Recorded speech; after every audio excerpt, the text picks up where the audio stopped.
आप लोग सब लोग काफी देर से यहाँ समय निकाल कर आए हैं। मैं इस मैदान में दूसरी बार आया हूँ। ईद के दिन भी हम यहाँ पर आए थे। आप सबका यहाँ आने के लिए शुक्रिया। मंच पर बैठे हुए सारे वो साथी जिन्होंने आपके साथ मिलकर इतनी मेहनत की है, आपको यहाँ बुलाया है, मुझे मेरी बात कहने का अवसर दे रहे हैं, उनका भी शुक्रिया अदा कर रहे हैं। मेरा नाम प्रशांत किशोर है। ये बात तो अमूमन अब आप जान ही गए हैं, लेकिन मेरा पूरा परिचय ये है कि मैं वही प्रशांत किशोर हूँ जिसने 2014 में नरेंद्र मोदी का अभियान इस देश में चलाया है। उस नजरिए से आप में से कुछ लोग अगर ऐसा समझते हैं कि जिस व्यक्ति ने नरेंद्र मोदी का देश में अभियान चलाया है, उस व्यक्ति के साथ हम लोग कैसे चल सकते हैं, उस पर भरोसा कैसे कर सकते हैं। अगर आप ऐसा सोचते हैं तो बिल्कुल आपका सही सोचना है। आपको प्रशांत किशोर पर कोई भरोसा करने की जरूरत नहीं है। लेकिन अगर आप मेरे परिचय का ये हिस्सा जानते हैं कि 2014 में मैंने नरेंद्र मोदी के अभियान में कंधा लगाया है, तो आप में से कुछ लोग ये भी जानते होंगे कि 2014 के बाद 2021 तक इस देश में जहां कहीं भी भाजपा और नरेंद्र मोदी हारे हैं, हराने वाला दल और नेता कोई भी हो, उनके पीछे भी इसी प्रशांत किशोर ने कंधा लगाया है। 2015 में बिहार में, 2017 में पंजाब में, 2018 तेलंगाना में, 2019 आंध्र प्रदेश में, 2020 दिल्ली महाराष्ट्र में, 2021 तमिलनाडु और बंगाल में, इतनी जगहों पर इसी प्रशांत किशोर ने उन नेताओं की, उन दलों की मदद की जिन्होंने भाजपा को हराया है। तो मेरे भाई, अगर आप परिचय मेरा जानते हैं तो पूरा परिचय जानिए। हम यहाँ आए हैं, हमारे पार्टी के माननीय अध्यक्ष उदय जी ने आपको एक वीडियो दिखाया। हम इस तरह का एक्सप्लेनेशन नहीं देते, क्योंकि मेरा ऐसा मानना है कि सच्चाई की एक अपनी ताकत है। जो सच है वो सच है। हमारे वीडियो दिखाने से, बात कहने से क्या फर्क पड़ने वाला। इस मंच पर जो आएगा, जन सुराज का मंच है, तो स्वाभाविक तौर पर वो जन सुराज के बारे में अच्छा ही बताएगा। आपको ये बताएगा, जैसा उदय जी बता रहे थे कि कांग्रेस वालों ने आपके साथ क्या गलती किया, राजद ने क्या गलती किया, भाजपा ने आपके साथ क्या गुनाह किया, जदयू ने कैसे आपको ठगा। मीम अच्छा है कि बुरा है, हम इन विवाद में नहीं पड़ते। हम अभी आपको इस्लाम के नजरिए से बता देते हैं कि ये लोग सही हैं कि गलत है। मेरे भाई, इस्लाम में आपके पैगंबर साहब ने कहा कि जिस कौम को अपने रहनुमाओं की समझ न हो, उसके ऊपर जालिम हुक्मरानों को मुसल्लत कर दिया जाता है। तो अगर आज का हुक्मरान जालिम है, अगर आज दिल्ली में बैठे हुए, देश में बैठे हुए, राज्य में, पंचायत में बैठे हुए हुक्मरान जालिम हैं, तो भैया बात तो पैगंबर साहब ने कही है, गलत नहीं हो सकती है। फैसला आप कर लीजिए कि कहीं न कहीं आपसे अपने रहनुमाओं को चुनने में गलती हुई है, तभी तो आपके ऊपर जालिम हुक्मरानों का शासन हुआ है। हम क्यों कहें कि कांग्रेस खराब है कि राजद खराब है? ये तो बात इस्लाम में पैगंबर साहब ने रास्ता आपको बताया हुआ है, हमको बताने की जरूरत नहीं है। जब आपको पैगंबर साहब की बात नहीं समझ में आ रही है, तो प्रशांत किशोर की क्या बिसात है, हमारी क्या बिसात है? मेरे भाई, आपके साथ इंसाफ हुआ कि नहीं, इसको जांचना है तो प्रशांत किशोर की तकरीर नहीं सुननी है। आपके हदीस में लिखा गया है कि हर एक मुसलमान का ये फर्ज है, अपने बच्चों के साथ आपको इंसाफ करना है। हदीस सही मुस्लिम सही बुखारी में ये लिखा हुआ है। आप तो सब दानिश्वर लोग बैठे हैं। हदीस में ये लिखा हुआ है कि हर मुसलमान का ये फर्ज है कि आपको अपने बच्चों को अच्छा नाम देना है, अपने बच्चों की अच्छी तालीम और तरबियत करनी है। मेरे भाई, आप यहां रहते हैं, दिल पर हाथ रखकर बोलिए, आज बिहार में आधे से ज्यादा ऐसे मुसलमान हैं जो चाहकर भी अपने बच्चों के साथ इंसाफ नहीं कर सकते हैं, अपने बच्चों की तालीम और तरबियत नहीं कर सकते हैं। तो आप समझ लीजिए कि कौन सही है और कौन गलत है। मुसलमानों की चिंता है कि बात तो सब आप ठीक कह रहे हैं, लेकिन आपके साथ कौन है, जनसुराज के साथ कौन है। मुसलमानों की सबसे बड़ी चिंता यह है कि तादाद किधर है, भाजपा को हराने वाली तादाद किधर है। ये गन्ना आप भी करते हैं। मेरे भाई, इस्लाम में तो आपको बताया गया कि तादाद की चिंता मत करो, हक के साथ खड़ा होइए। ये हम थोड़े ना बता रहे हैं। अगर इस्लाम को मानने वाले लोग 1 मिनट का समय लगाएं, इस्लाम को बनाने वाले लोग अगर उन्होंने तादाद की चिंता की होती तो इस्लाम तो शुरू ही नहीं होता। जिस दिन ये कौम, ये दीन शुरू हुआ, उस दिन तो 2 ही लोग इस्लाम को बनाने वाले थे, तादाद तो इसके खिलाफ में थी। लेकिन आप देखिए, आपने हक की बात छोड़ दी, तादाद की चिंता करने लगे। तो आपका दुर्दशा नहीं होगा तो किसका दुर्दशा होगा? किसका दुर्दशा होगा? राजनीतिक तकरीरें सुनते सुनते आपका उम्र बीत गया। मेरे भाई, कोई किसी को वोट क्यों देता है? वोट देने की 3 वजह है। आप वोट देते हैं अपना और अपने बच्चों के विकास के लिए, आप वोट देते हैं राजनीतिक भागीदारी के लिए, और आप वोट देते हैं अपने राजनीतिक विरोधी को हराने के लिए। इन तीनों पैमानों पर आप पिछले 30-35 साल में जो आपने किया है उसको जरा जांच कर देखिए। इस राज्य में दलितों के बाद सबसे ज्यादा गरीबी, फटेहाली, बदहाली अगर कहीं है तो वो मुसलमान भाइयों के गांवों में, घरों में है। तो ये तो आप मानेंगे, हर मुसलमान मानेगा कि 30 वर्षों के लालू नीतीश के राज में बिहार में आपको तरक्की, विकास आपके और आपके बच्चों को नहीं मिली। लेकिन चलिए विकास की बात छोड़ देते हैं। लोग ये कहते हैं कम से कम हमारा दल तो सत्ता में है, हमको भागीदारी तो मिलती है। तो चलिए भागीदारी को जांच लेते हैं। आबादी के हिसाब से इस राज्य में कम से कम 40 विधायक मुसलमान होने चाहिए। अभी हैं कितने? 19। और इसकी तमाम चर्चा बहुत मुस्लिम समाज के लोग करते हैं, बड़ी चिंता भी दिखाते हैं कि हमारा तो 19 ही विधायक है, हमको और भागीदारी मिलनी चाहिए। मैं आपको बता रहा हूं, ये चिंता का कारण नहीं है। चिंता का कारण क्यों नहीं है? क्योंकि जिन दलों को आपने रहनुमा बनाया है उन्होंने आपको टिकट नहीं दिया, इसलिए आपके 19 विधायक हैं।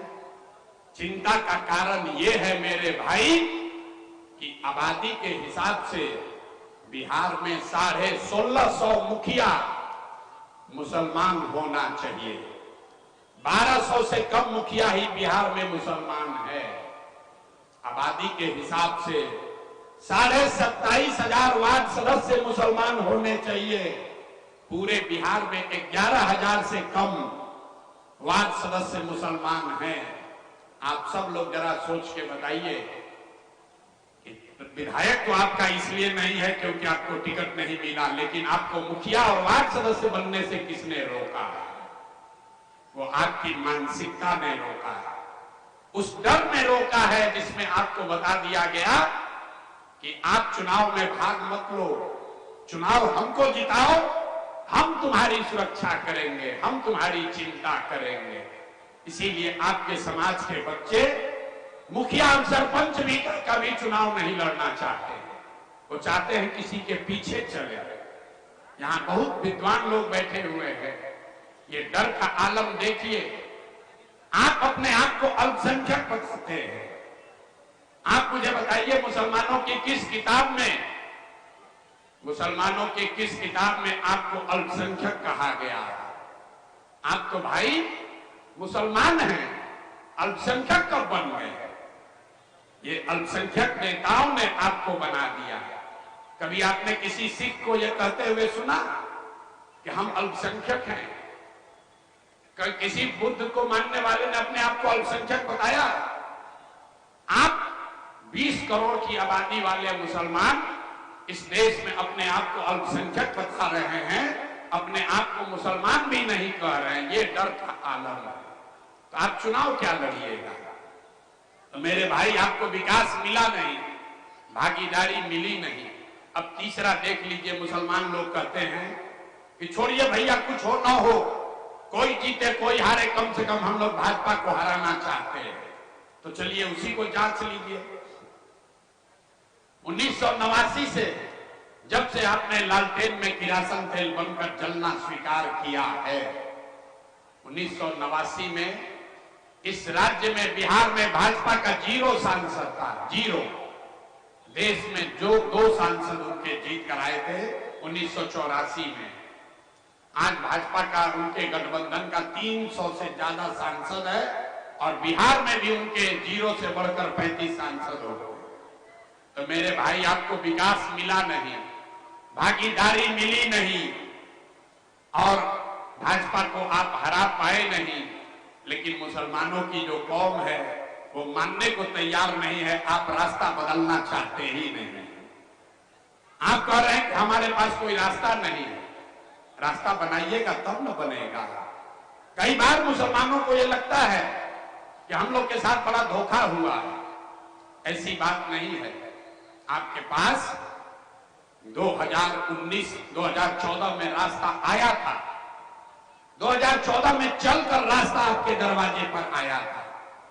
आज मैं नीतीश कुमार के विरोध में खड़ा हूं, लेकिन 2014 में नीतीश कुमार ने मुसलमानों के साथ कोई दगा नहीं किया था। यहां बैठा हुआ हर मुसलमान ये मानेगा कि 2005 से लेकर 2014 तक नीतीश कुमार ने मुसलमानों के साथ कोई दगा नहीं किया। आपके लिए कुछ अलग से अच्छा ना किया हो तो कुछ बुरा भी नहीं किया था।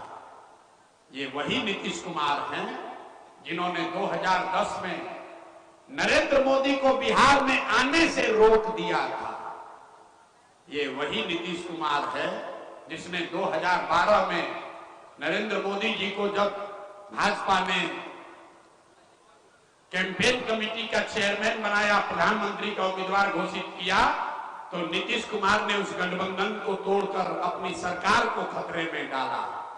लेकिन वही नीतीश कुमार जब 2014 में आपके भरोसे चुनाव लड़ने आए तो मुसलमानों ने लालटेन को पकड़ लिया और नीतीश कुमार का राजनीतिक मान मर्दन हो गया।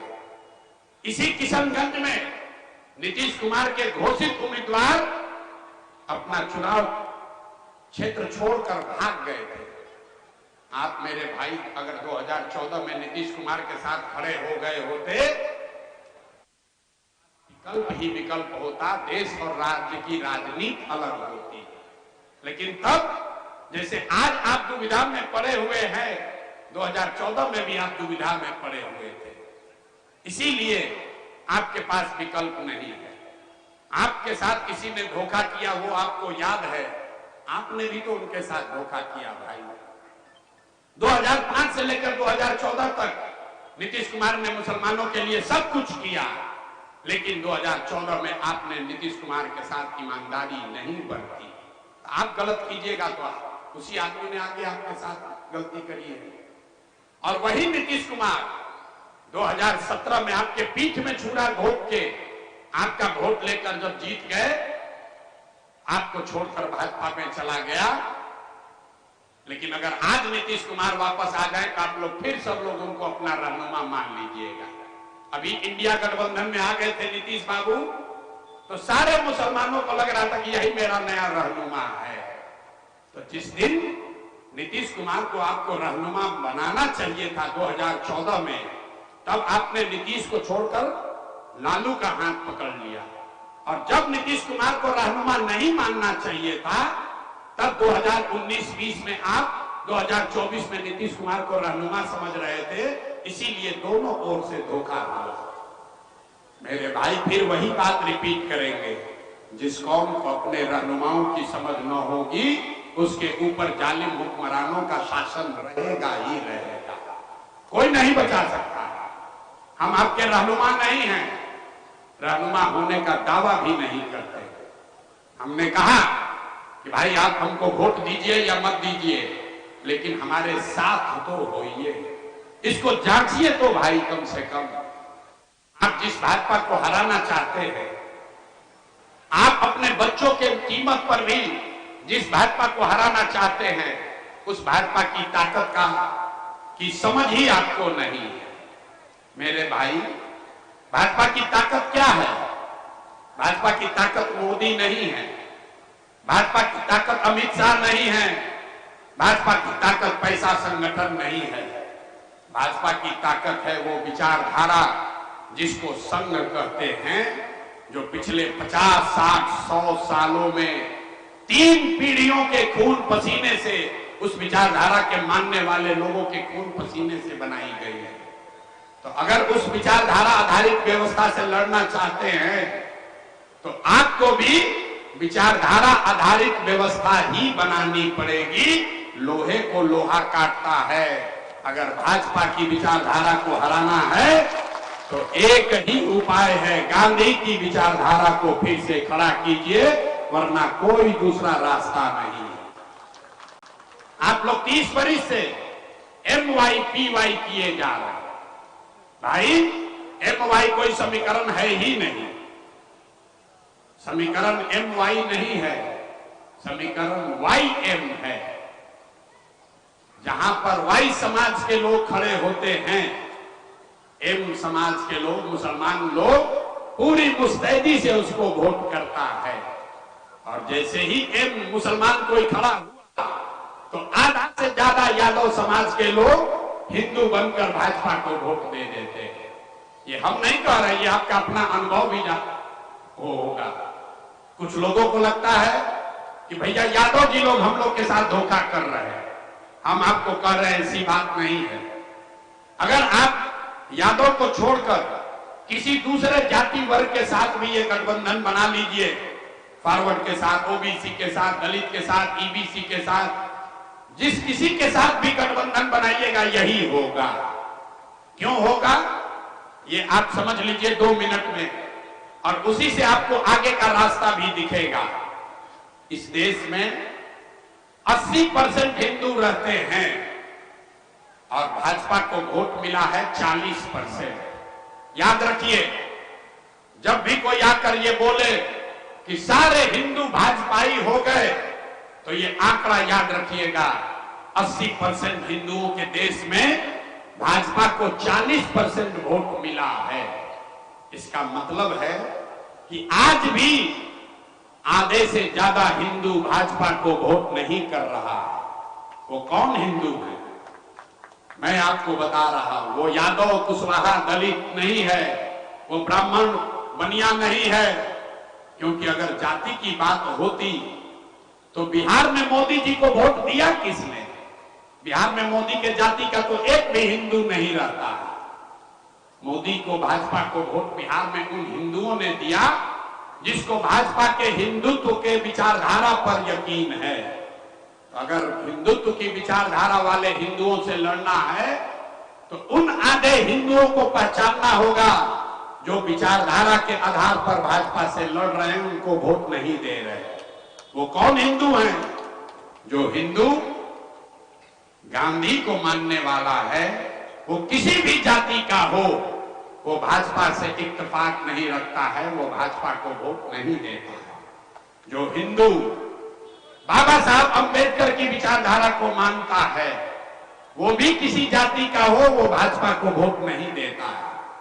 जो कम्युनिस्ट विचारधारा के हिंदू हैं, वो भी किसी जाति के हिंदू हों, वो भाजपा को वोट नहीं देते हैं। जो जयप्रकाश लोहिया जी को के विचारधारा के मानने वाले, समाजवाद को मानने वाले हिंदू हैं, वो भी भाजपा को वोट नहीं देते हैं। तो जो जन स्वराज का फॉर्मूला है कि अगर इन चार विचारधारा के मानने वाले हिंदुओं के साथ 20% मुसलमानों का सामाजिक राजनीतिक गठजोड़ बना दिया जाए तो हम लोग की संख्या हुई 7 और भाजपा हुई 40 और इसी से लंबी लड़ाई लड़ी जा सकती है। और यह हवा में बात नहीं है। आजादी से पहले इसी समीकरण में देश की आजादी की लड़ाई लड़ी है। देश की आजादी की लड़ाई किसने लड़ी? गांधी के मानने वालों ने लड़ा, बाबा साहब के मानने वाले लोगों ने आजादी की लड़ाई लड़ी, कम्युनिस्टों ने लड़ाई लड़ी, समाजवादियों ने लड़ाई लड़ी, मुसलमानों के पुरखों ने आजादी के लिए खून पसीना बहाया। तो जो आजादी से पहले की कांग्रेस की जो व्यवस्था थी, तब भाजपा का दम नहीं था, तब भी तो हिंदुत्व वाले लोग थे। लेकिन जब तक इन चार विचारधारा के मानने वाले हिंदू और मुसलमान एक साथ थे, भाजपा का सर कभी बिहार देश में नहीं उठ पाया है। अगर उसको हराना है तो यही व्यवस्था बनानी पड़ेगी। यही उसी व्यवस्था बनाने का नाम है जन सुराज। और यही फर्क है जन सुराज में और ओवैसी साहब में, क्योंकि यहां ओवैसी साहब के मानने वाले भी बहुत लोग हैं। ओवैसी साहब मेरे मित्र भी हैं। ओवैसी साहब और हमारे कहने में क्या फर्क है? हम भी ये कह रहे हैं कि नहीं, 20 करोड़ मुसलमानों की रहनुमाई हर हालत में मुसलमान समाज का व्यक्ति ही करना चाहिए। ओवैसी साहब भी यही कह रहे हैं। लेकिन फर्क ये है कि जन सुराज प्रशांत किशोर ये कह रहे हैं कि मुसलमानों को अपने बीच से अपनी रहनुमाई करने के लिए लीडर खड़ा करना चाहिए, लेकिन उन हिंदुओं के साथ मिलकर करना चाहिए जो विचारधारा के आधार पर आपके साथ लड़ने को, चलने को तैयार है। ओवैसी साहब कह रहे हैं कि मुसलमान अकेले अपनी लड़ाई लड़े। जन सुराज कह रहा है कि मुसलमान उन हिंदुओं के साथ मिलकर लड़े जो विचारधारा के आधार पर आपके साथ लड़ने को, चलने को तैयार है। अब आप तय कर लीजिए कि 20% मुसलमान अकेले जीत सकता है या 20% मुसलमान और आधे हिंदू जो विचारधारा के आधार पर आपके साथ रहे हैं, चले हैं, जिनके पुरखों ने आपके पुरखों के साथ मिलकर आजादी की लड़ाई लड़ी है, वो कॉम्बिनेशन अच्छा है कि ओवैसी का फॉर्मूला अच्छा है कि MY अच्छा है? मेरे भाई, तय आपको करना है। जीतेगा जन सुराज ही, जीतेगा जन सुराज ही। इसलिए नहीं कि हमको कोई अभिमान है, ऐसा नहीं है कि हम बहुत होशियार हैं, मुझे कोई अभिमान है। जीतेगा जन सुराज ही, क्योंकि पैगंबर साहब ने कहा, इस्लाम में बताया गया कि ईमानदारी से किया गया जद्दोजहद कभी बेकार नहीं जा सकता। और पिछले 3 बरस में जितना पसीना प्रशांत किशोर ने बहाया है, इस राज्य की राजनीति को छोड़िए, देश में इतनी मेहनत किसी ने नहीं की है। तो अगर हमारे प्रयास में ईमानदारी है, सत्यता है और मैं जद्दोजहद कर रहा हूं, तो आज नहीं तो कल सफलता मिलनी ही मिलनी है। तय आपको करना है, तय मेरे भाई आपको करना है। अगर आज आप कंधा लगाओगे तो इतिहास लिखा जाएगा, मेरी लड़ाई थोड़ी आसान हो जाएगी। लेकिन अगर आप हमारा साथ नहीं देते हैं, लालटेन में किरासन तेल बनकर जलते रहिए, लेकिन चिंता मत कीजिए, जब जीतेंगे तो जीतने के बाद फिर से आपके पास आएंगे और आपको अपने साथ लेकर चलेंगे। लेकिन अगर आपने अभी साथ नहीं दिया और जीत कर आए आपको साथ लेकर चलने, तो हरजाना तो जरूर वसूला जाएगा। हम आदमी हैं शाकाहारी, जीत कर आएंगे तो आपसे आपके घर पर सेवई भी खाएंगे और आपको साथ में भी लेकर चलेंगे, तो आपको कोई चिंता करने की जरूरत नहीं है। जनसुराज जीते, आप उसका साथ दो या मत दो, ये आपका अपना दल है, आपके बच्चों का दल है, आपको घबराने की जरूरत नहीं है। मन लगे तो वोट दीजिए और न मन लगे तो बाहर से बैठकर देखिए।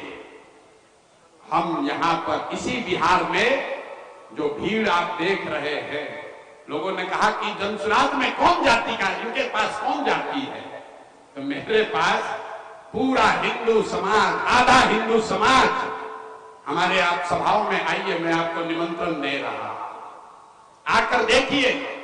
वो मुसलमानों की सभा नहीं है, उसमें 10% से ज्यादा मुसलमान भाई नहीं आते, लेकिन जो भीड़ है, कल तक मुझे भाजपा का बी टीम कहने वाले लोग आज भाजपा वाले थर थर थर थर कांप रहे हैं। जैसे जैसे जनसुराज बढ़ रहा है, अब महागठबंधन वाले खुश हो रहे हैं। वो सोच रहे हैं कि मुसलमान तो हमारे साथ है ही, हिंदू सब चला गया जनसुराज में। लेकिन मेरा यकीन है कि चुनाव आते आते आपको भी दिखेगा कि जब भैया जीत रहा है जनसुराज, तो इसी के साथ आगे चलना है। अब लालटेन में किरासन तेल बनकर नहीं चलना। क्यों? इसलिए नहीं कि हम सिर्फ बिहार की बात कर रहे हैं। जो आप में सलाहियत रखने वाले लोग हैं, आपको मालूम है जनसुराज की जीत सिर्फ किशनगंज और बिहार की जीत नहीं होगी। जब गांधी चंपारण आए, गांधी ने चंपारण में आंदोलन किया, उससे देश आजाद नहीं हुआ। चंपारण का आंदोलन हुआ 1917 में, देश को आजादी मिली 1947 में। लेकिन चंपारण के आंदोलन से गांधी ने देश को वो हथियार दिया, वो विश्वास दिया, जिससे लोगों को पता चला कि ये वो हथियार है जिससे अंग्रेजों को हराया जा सकता है। सत्याग्रह का हथियार मिला। तो जो काम जनसुराज बिहार में कर रहा है, यकीन जानिए अगर बिहार में हम लोग जीत गए तो ये कहानी शुरू यहां से हो रही है, रुकने वाली यहां नहीं है। पूरे देश का राजनीति का निडिल बदल जाएगा, क्योंकि जो फॉर्मूला हम बता रहे हैं वो MY से 10 गुना ज्यादा ताकतवर है। अगर उस समीकरण में आपने कंधा लगा दिया तो जीत तो होगी ही होगी, देश में राजनीति की दिशा और दशा बदल जाएगी। अगर आप नहीं भी साथ दिए तो भी आधा हिंदू ही जनसुराज को जिताने के लिए काफी है। आप अगर जुड़ेंगे तो हमारी लड़ाई आसान होगी। आप कंधा नहीं लगाएंगे तो भी हमको कोई शिकायत नहीं है। आपको अपनी बात रख दी, तय आप कर लीजिए कि आपको लालटेन में किरासन तेल बनकर जलते रहना है या अपने और अपने बच्चों के लिए नई व्यवस्था बनाने के लिए कंधा लगाना है। जनसुराज ही वो पौधा है मेरे भाई, इसको सींचिएगा तो यही बड़ा होकर आपको फल भी देगा और आपको सुरक्षा और छाया भी देगा, और यही आगे की लड़ाई भी लड़ेगा। कुछ लोगों को लगता है कि भाजपा वाले इनकी मदद कर रहे हैं, तो आप तो मुसलमान हैं, ईमान की बात करते हैं। एक अंतिम बात कह के अपनी तकरीर खत्म करूंगा। आपके पूरे जीवन में आजादी के बाद एक ही ऐसी घटना हुई है जब मुसलमानों की पर्दा नसीम महिलाएं भी, मुसलमान परिवार की पर्दा नसीम महिलाएं भी घरों से निकलकर बाहर रोड पर, सड़क चौक चौराहे पर आई। वो दंगा नहीं था, वो मस्जिद की शहादत नहीं थी, वो CAA NRC था। जब CAA NRC का कानून आया तो पूरे देश में मुसलमान बाहर निकले, आपके घरों की महिलाएं भी बाहर निकली। आप किशनगंज के लोग जरा एक बार दिल पर हाथ रखकर बोलिए कि CAA NRC का बखेड़ा कैसे रुका? वो आपके आंदोलन से नहीं रुका, आपके धरने प्रदर्शन से नहीं रुका। CAA NRC रुका 2 मई 2021 को जिस दिन भाजपा को बंगाल में मुकम्मल शिकस्त दी गई, उसके बाद से सीए एनआरसी का बखेड़ा खत्म हो गया। तो ताली बजाने से पहले जरा याद कर लीजिए कि आपके बगल के राज्य बंगाल में जब लड़ाई लगी और पूरे देश ने कहा कि भाजपा को बंगाल जीतने से कोई नहीं रोक सकता है, अमित शाह चिल्लाकर बोले कि हमको 200 सीट आएगा। दीदी के टीएमसी के अपने लोग, आधे से ज्यादा टीएमसी का लोग भाग गया डर के मारे भाजपा में। जब पूरे देश में दीदी के साथ कोई खड़ा नहीं हुआ तो यही प्रशांत किशोर दीदी के साथ खड़े हुए थे और हमने कहा कि भाजपा को बंगाल में हराएंगे नहीं, अगर 100 के नीचे नहीं कर दिया तो जीवन में संन्यास ले लेंगे। मेरे भाई, भाजपा को बंगाल में आया 77 और दीदी जीती 200 से ज्यादा सीट, तो हम हो गए भाजपा के एजेंट और आप जो घर में बैठे थे आप हो गए हमको सर्टिफिकेट देने वाले। तो हमें भैया ऐसा सर्टिफिकेट नहीं चाहिए। आप तय कर लीजिए और जिसको अच्छा लगे उसको मदद कीजिए, लेकिन ध्यान रखिए गलत को चुनोगे तो गलत ही पाओगे। और अपने बच्चों की चिंता आप नहीं करोगे तो दूसरा कोई चिंता नहीं करेगा। जन सुराज और दूसरे राजनीतिक दल में एक ही फर्क है, वो लोग कह रहे हैं कि भाजपा से डरो और हमारी मदद करो। जन सुराज ये कह रहा है कि अल्लाह से डरो और हक के साथ खड़ा हो जाओ। आपको तय करना है मेरे भाई कि आपको भाजपा से डरना है कि अल्लाह से डरना है। अल्लाह से डरना है तो हक के साथ खड़े होइए, उन बातिलों के साथ मत खड़े होइए जिन्होंने आपके बच्चों की ये दुर्दशा की है। और अगर खड़े होइएगा तो अपनी स्थिति के जिम्मेवार आप स्वयं होइएगा, उसके लिए कोई दोषी नहीं है। आप तो खुद कहते हैं कि हम लोग अल्लाह को छोड़कर किसी से नहीं डरते हैं, कहने के लिए कह रहे हैं कि अल्लाह को छोड़कर किसी से नहीं डरते हैं। अब कोई भाजपा का नाम ले ले तो आप बातिलों के साथ भी खड़ा होने को तैयार हैं। तो हम आपसे इतना ही आग्रह करने आए हैं, एक बार अल्लाह से डरिए, हक के साथ खड़ा होइए, अपने आप आपकी तादाद भी बनेगी और आपको जीत भी मुयस्सर होगी, भाजपा को हराया भी जाएगा।